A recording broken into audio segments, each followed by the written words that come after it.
நடிகர் திலகம் சிவாஜி கணேசன் அவர்களின் வெற்றி திரைப்படங்களின் வரிசையில் அமைந்த திரைப்படம் தான் கப்பலோட்டிய தமிழன். 1961 வெளியான இந்த திரைப்படத்தை B.R. பந்துலு அவர்கள் தயாரித்து இயக்கியிருந்தார்.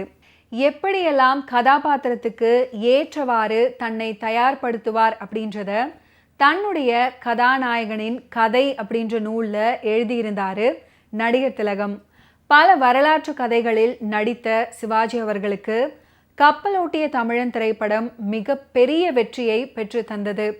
கதைப்படி பாரதியார் இறந்ததை அறிந்து வ.உ.சி. கதறி ஓ என அழ வேண்டும்.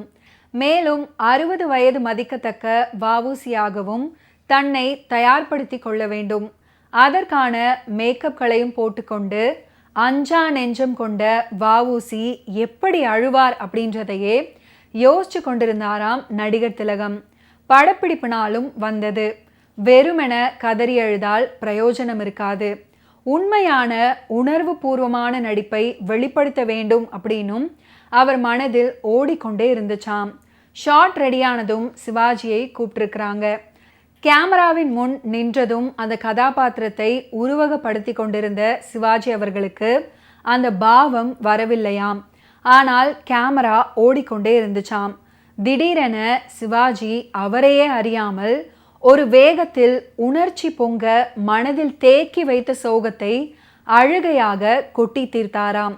ஆனால் நிச்சயமாக அது நான் நடித்தேன் அப்படின்னு சொல்ல முடியாது. கடவுள்தான் அப்போது எனக்கு உதவி செய்தார் அப்படின்னு அந்த நூலில் சிவாஜி அவர்கள் பதிவு பண்ணியிருக்கிறாரு. காட்சியெல்லாம் முடிந்து டைரக்டர் கட் சொல்லுவார் அப்படின்னு பார்த்தா அவரும் அழுது கொண்டே இருந்தாராம்.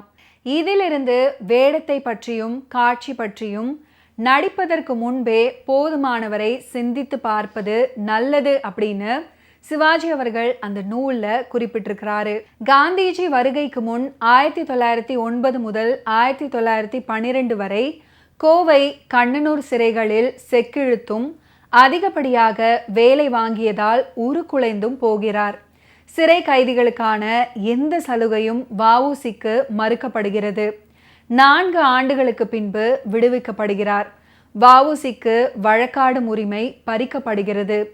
வீடு, உப்பளம், கப்பல் கம்பெனி எல்லாவற்றையும் இழந்து சென்னை பெரம்பூரில் இருந்து கொண்டு மண்ணடியில் மண்ணெண்ணெய் விற்கிறார். வயது முதிர்ந்த காலத்தில் ஷேம்ஸ் ஆலனின் அகமே புறம் போன்ற குறுநூல்களை மொழிபெயர்க்கிறார். திருக்குறள், மணக்குடவர் உரை, தொல்காப்பியம், பொருளதிகாரம் முதலிய நூற்களை பதிப்பிக்கிறார். திலகமுனிவர், யான் கண்ட பாரதி, சுய வாழ்க்கை வரலாறு முதலியவை படைப்பதுடன் படம் முடிகிறது. படம் வெளிவந்த நேரத்தில் B.R. பந்துலு சென்னை தாம்பரத்தில் ஒரு தியேட்டருக்கு தோழர் ஜீவாவை குடும்பத்தோடு அழைத்து சென்றிருக்கிறார். கப்பலோட்டிய தமிழன் படத்தை பார்த்து கொண்டிருந்த ஜீவா துக்கம் தாழாமல் தேம்பி தேம்பி அழுதிருக்கிறாரு. உடனிருந்த ஜீவா மகள் டாக்டர் உமாதேவி, அப்பா இப்படி அழுது நான் பார்த்ததே இல்லை அப்படின்னு சொல்லியிருக்கிறாங்க. 1963 வருடம் டிசம்பர் தாமரை இதழில் கப்பலோட்டிய தமிழன் படம் பற்றி தலையங்கமும் எழுதியுள்ளார் ஜீவா. அதில் படத்திற்காக வரிவிலக்கு அளிக்கும்படியும் கேட்டுக்கொண்டார். தமிழர்களின் மனங்களில் இந்த அளவுக்காவது வ.உ.சி. நிற்கிறார் அப்படின்னா அதற்கு வித்திட்டவர், மாப்போசி, தண்ணீர் பாய்ச்சியவர் B.R. பந்துலு, மரமாக்கியவர் சிவாஜி கணேசன் அவர்கள். இமைகளையும் பேச வைத்த நடிகர் திலகத்தின் நினைவு நாளில் தமிழ் கலைவெளியை அழகும் ஆழமும் மிக்க கலைப்படைப்புகளால் செழிப்பாக்கிய மாபெரும் கலைஞர்களை நாம் நினைவு கூர்ந்து பெருமிதம் கொள்வோம். வ.உ.சி. வாழ்ந்திருந்த காலத்தில் அவருடன் தோளோடு தோள் நின்று போராடியவர்களில் ஒருவர்தான் மகாகவி பாரதியார். மற்றொருவர் தேசபக்த வீரர் சுப்பிரமணிய சிவா. நடிகர் S.V. சுப்பையா அவர்கள் மகாகவி பாரதியாராக இந்த திரைப்படத்தில் நடிச்சிருப்பாரு. அவரை இந்த படத்தில் பாரதியாரின் தோற்றத்தில் பார்க்கும் பொழுது ரசிகர்களின் உடம்பு புல்லரிக்கும் அப்படின்னு தான் சொல்லணும். அவ்வளவு அழகாக கன கச்சிதமாக பாரதியார் கதாபாத்திரத்துக்கு பொருந்தி இருப்பாரு S.V. சுப்பையா அவர்கள். தேசபக்தியை மக்களுக்கு எடுத்து சொல்ல வேண்டும் அப்படின்னு விரும்பிய இயக்குனர் B.R. அவர்களின் திறமையான கதை சொல்லுதலை பாராட்டாமல் இருக்க முடியாது. வெறும் தேசபக்தியையும் தியாகத்தையும் மட்டும் வைத்துக்கொண்டு ஒரு படத்தை தயாரித்து விட முடியாது.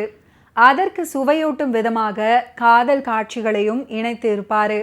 அதற்காக மாடசாமி மற்றும் கண்ணம்மா கதாபாத்திரங்களின் காதல் கதை சுவையாக கப்பலோட்டிய தமிழன் திரைப்படத்தில் இணைக்கப்பட்டிருக்கும். இதனால் சில சினிமா விமர்சகர்கள் திரைப்படம் வெளியான போது அதற்கு எதிர்ப்பும் தெரிவித்து இருந்தார்கள் அப்படின்றது குறிப்பிட்டு சொல்ல வேண்டிய ஒன்று. மாடசாமியாக ஜெமினி கணேசன் அவர்களும் கண்ணம்மாவாக சாவித்ரி அவர்களும் நடிச்சிருப்பாங்க. இதில் குறிப்பாக சாவித்ரி அவர்களின் நடிப்பு பாராட்டும்படி அமைஞ்சிருக்கும். கட்டபொம்மனில் மட்டுமல்ல, கப்பலோட்டிய தமிழன்லையும் பந்துலு அவர்களுக்கு நெருக்கடி ஏற்பட்டது. அதற்கு காரணம் சரோஜா தேவி. ஜெமினி அவர்களுக்கு ஜோடியாக ஆடி பாட ஏற்கனவே ஒப்புதல் தந்தவர். தேவர் கூடுதலாக பணக்கட்டுகளை காட்டியதும் தாய் சொல்லை தட்டாதே படத்தில் நடிக்க ஒப்புக்கொண்டாங்க. பாவம் பந்துலு தத்தளித்து போய்விட்டார். அப்போதும் அவருக்கு கை கொடுத்த தெய்வம் சாவித்ரி அவர்களே. பிஸியான கால்ஷீட் தேதிகளை அட்ஜஸ்ட் செய்து மாப்போசியின் கற்பனை பாத்திரமான மாடசாமியின் கண்ணம்மாவாக சாவித்ரி அவர்கள் கப்பலோட்டிய தமிழன்ல கவனம் ஈர்த்தாங்க. சுதந்திர போராட்ட வீரர்கள் பற்றி பேசும் பொழுது தேசபக்தர் சுப்பிரமணிய சிவாவை பற்றி எழுதாமல் அந்த வரலாறு முடியாது அப்படின்னு தான் சொல்லணும். கப்பலோட்டிய தமிழன் திரைப்படத்தில் அந்த கதாபாத்திரத்தை நடிகர் TK சண்முகம் அருமையாக ஏற்று நடிச்சிருப்பாரு. சிறையிலிருந்து வெளிவந்த பிறகு அந்த வீர தேசபக்தர் தொழுநோயிற்று வருந்திய போது சிதம்பரனார் அவரை சந்தித்து பேசிய காட்சிகள் பார்ப்பவரின் மனதை கரைய வைக்கும். கப்பலோட்டிய தமிழன் திரைப்படத்துல ஜெமினி கணேசன் அவர்கள் போலீஸ் அதிகாரிகளுக்கு டிமிக்கி கொடுக்க பல வேடங்கள்ல தோன்றுவார்.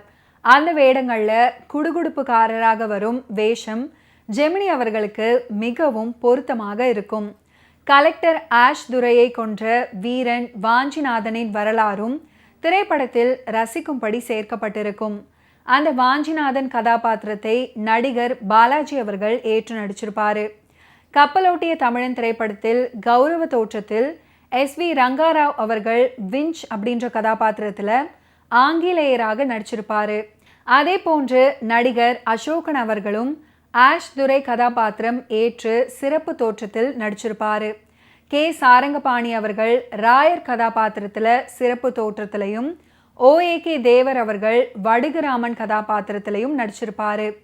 ஜகார்த்தா திரைப்பட விழாவில் ஜெமினி கணேசன் அவர்களும் சாவித்ரி அவர்களும் கலந்து கொண்டார்கள்.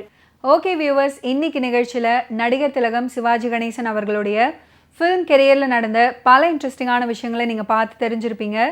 மீண்டும் அடுத்தடுத்த எபிசோட்ஸில் சந்திப்போம். நன்றி, வணக்கம்.